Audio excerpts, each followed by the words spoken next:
নমস্কার বন্ধুরা, চলে এসেছি কুকিং টাইম চ্যানেলে। তা দেখুন বন্ধুরা, আজকে আমি ইঁচড় চিংড়ি করব। তা দেখুন, এখানে আমি মাছ নিয়ে এসেছি, চিংড়ি মাছ। এখানে এই যে দেখুন, বড় একটা সাইজের ইঁচড়।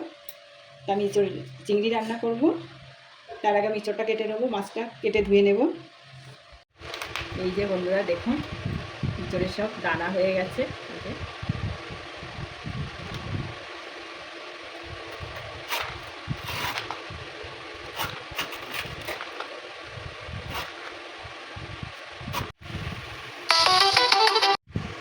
এই যে বন্ধুরা, আমি ইঁচড় চিংড়ির জন্য এই সাইজের ইঁচড় কেটে নিয়েছি, একটু বড় সাইজ করে কেটেছি। এই যে দেখুন, জলে দিয়ে দিতে হবে।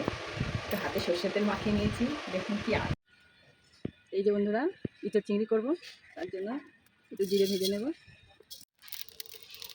ধনে দেবো,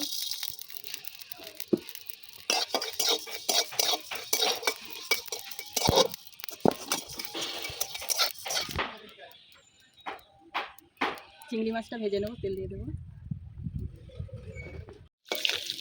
এই যে বন্ধুরা, চিংড়ি মাছটা ভাজা হয়ে গেছে, তুলে নেব।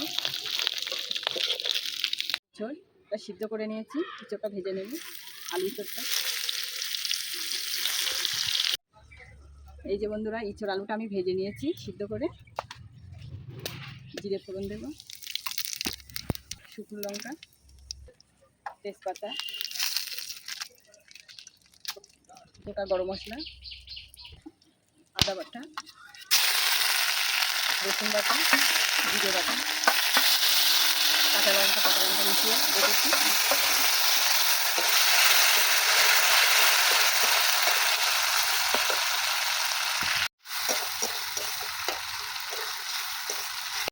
লবণ দেবো, হলুদ গুঁড়ো,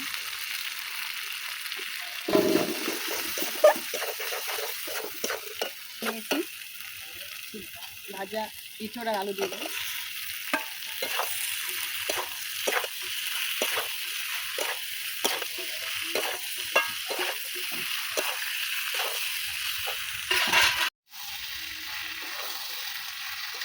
ভালো করে কষিয়ে নিয়েছি। এই যে দেখুন, এবার আমি জল দিয়ে দেবো।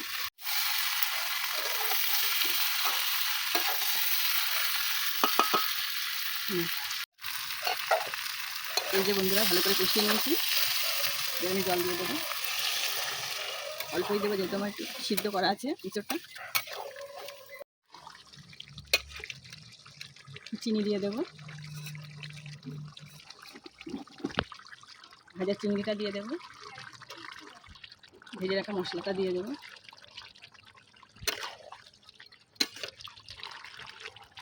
আমার ইঁচড় চিংড়িটা হয়ে এসছে। নামানোর মুখে আমি ঘি ছড়িয়ে দেবো, এতে করে ইঁচড় চিংড়ির স্বাদটা আরও বেশি হবে।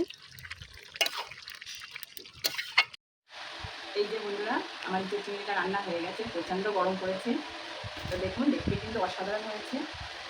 আমি আজকে অন্যরকম করে ইঁচড় চিংড়িটা রান্না করেছি, তা খেয়ে দেখবো কেমন হয়েছে। দেখুন কালারটা হয়েছে, দেখুন কত সুন্দর ইঁচড় চিংড়ি, একদম গলে গেছে। দেখুন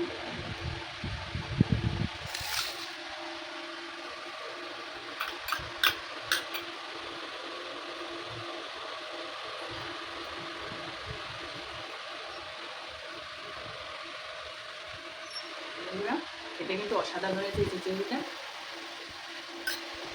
রেসিপিটা যদি ভালো লাগে অবশ্যই কমেন্ট করবে, শেয়ার করবে। আর ইঁচড় চিংড়িটা কেমন হয়েছে অবশ্যই কমেন্টে জানাবে।